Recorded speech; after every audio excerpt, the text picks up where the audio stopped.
दोस्तों, यदि आप भारतीय जीवन बीमा निगम यानी कि LIC से जुड़े हुए हैं या फिर इन्वेस्टमेंट कर रहे हैं, करने को सोच रहे हैं या कर चुके हैं, तो ये वीडियो आपके लिए बहुत ज्यादा ही इंपॉर्टेंट है। वो इसलिए क्योंकि LIC डूब चुका है। LIC का इतना बड़ा घाटा हुआ है कि एशिया का दूसरा सबसे बड़ा घाटा बताया जा रहा है, और इसी के बारे में इस वीडियो में हम डिटेल में बात करने वाले हैं। तो चलिए शुरू करते हैं।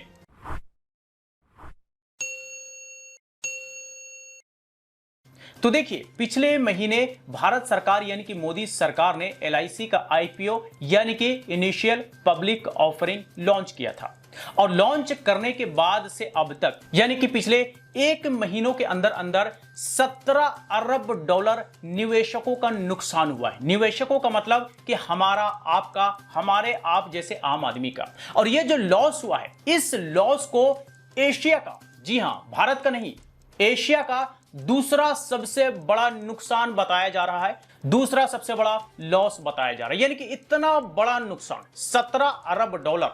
अब ये डॉलर में बात हो रही है, अगर आप इसे रुपीस में कन्वर्ट करेंगे तो 78 से गुना कर दीजिए, तो 17 अरब डॉलर गुने 78 करने के बाद जो अमाउंट आएगा वो नुकसान निवेशकों को हुआ है। और वो इसलिए हुआ क्योंकि जल्दीबाजी में मोदी सरकार ने LIC का IPO लॉन्च किया पिछले महीने। तो जिन जिन लोगों ने पिछले महीने LIC के IPO को परचेज किया, वो आज के डेट में पूरी तरह से बर्बाद हो चुके हैं। 29% का गिरावट आया है, 29% का गिरावट पिछले 1 महीनों के अंदर मात्र। और ये टोटल IPO कितने का था पता है? 2.7 अरब डॉलर का। जी हां, 2.7 अरब डॉलर का टोटल IPO शुरुआत में था, लेकिन शुरुआत से अब तक 29% गिरने के बाद 17 अरब डॉलर का जो नुकसान हुआ है, वो 29% का नुकसान हुआ है, लॉस हुआ है। वो हमारा और आपका, हमारे और आप जैसे आम आदमी का हुआ है। यानी कि आसान भाषा में या एक लाइन में कहें तो भारत सरकार ने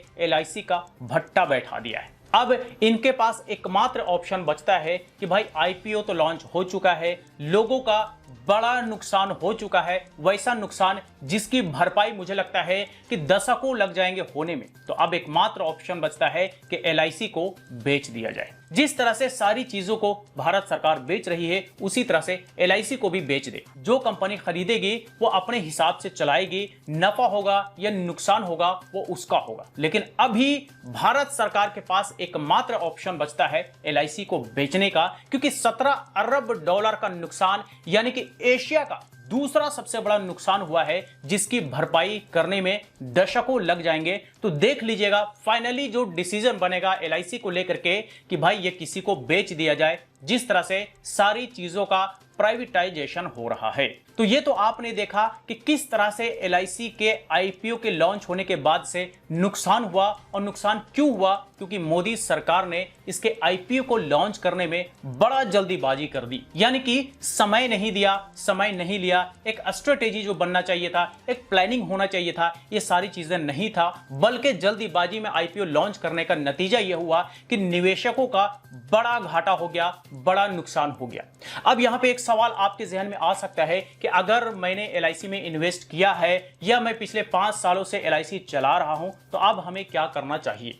तो देखिए, अभी थोड़ा सा इंतजार कर लीजिए। थोड़ा इंतजार करने के बाद इस पर आप डिसीजन ले सकते हैं कि हमें कंटिन्यू करना चाहिए कि नहीं करना चाहिए, क्योंकि थोड़े इंतजार के बाद यह पता चल जाएगा कि क्या वाकई LIC स्टेबल हो जाएगा। जिस तरह से लगातार लॉस में जा रहा है, क्या यह आगे ठीक ठाक हो सकता है? अगर ठीक ठाक होने की संभावनाएं दिखें तो आप कंटिन्यू कर सकते हैं, और अगर इसी तरह के हालात दिख रहे हैं तो मैं तो कहूंगा कि आप डिसकंटिन्यू कीजिए, और जितने भी आपने जमा किए उसको वापस पाने के लिए आप उसका एप्लीकेशन फाइल कीजिए। कुछ लोगों के जहन में एक और सवाल आ सकता है कि क्या अब हम LIC पर ट्रस्ट करके, विश्वास करके इन्वेस्टमेंट शुरू कर सकते हैं? तो देखिए, नए इन्वेस्टर्स के लिए हमारा सीधा सीधा एक लाइन में जवाब होगा कि बिल्कुल भी नहीं। इस तरह के डूबते नाव पर बिल्कुल भी कदम रखने के बारे में ना सोचे, नहीं तो हो सकता है कि आप भी डूब जाएं। तो बेहतर है कि आपने अगर शुरुआत नहीं किया है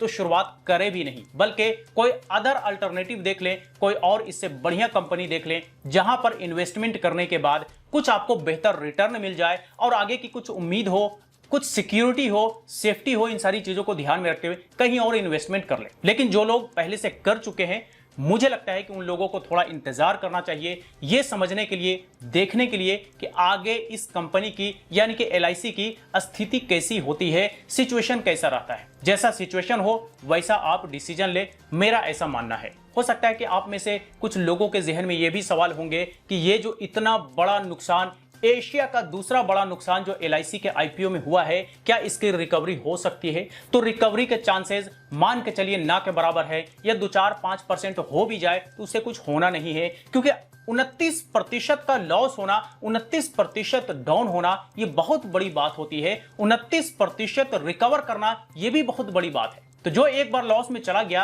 29% रिकवर करने के लिए लोगों का कंपनी के प्रति ट्रस्ट बना हुआ होना चाहिए। लेकिन इतना ज्यादा फॉल डाउन होने की वजह से लोगों का ट्रस्ट एलआईसी के प्रति धीरे धीरे खत्म हो रहा है। एलआईसी के प्रति लोगों का विश्वास धीरे धीरे कम होता जा रहा है, और कम होने की वजह रिकवरी के चांसेस ना के बराबर है, आप ऐसा मान करके चल सकते हैं। वैसे जाते जाते एक और बात मैं आपको बताता चलूं कि अभी से 2 साल पहले मोदी सरकार ने भी एलआईसी में से कुछ पैसे निकालने की बात कही थी। कहीं ना कहीं उसी वक्त से अंदाजा लगाया जा रहा था कि जो है एलआईसी की नाव डूबने वाली है। आज नहीं तो कल एलआईसी डूबने के कगार पर पहुंच जाएगी, और आज के डेट में वो समय आ चुका है, वो टाइम आ चुका है कि एलआईसी एक डूबते नाव की तरह है, और लोग जो भी इस पर सवार थे धीरे धीरे उतरते जा रहे हैं। नाव धीरे धीरे डूबता जा रहा है, यानी कि एलआईसी धीरे धीरे डूबता जा रहा है। डुबाने का पूरा क्रेडिट मोदी सरकार को यानी कि भारत सरकार को जाता है कि इन्होंने जो बड़ा कारनामा किया है, अरबों डॉलर का जो नुकसान किया है, इसके लिए हम मोदी जी को धन्यवाद करते हैं। तो चलिए आज तक इतना ही। इससे रिलेटेड कोई क्वेरी हो, सवाल हो तो आप हमें कमेंट बॉक्स में लिख करके पूछ सकते हैं। वीडियो अच्छा लगा हो तो लाइक करें, ज्यादा से ज्यादा लोगों के साथ शेयर करें, और इसी तरह की वीडियोस के लिए हमारे यूट्यूब चैनल को भी सब्सक्राइब करें।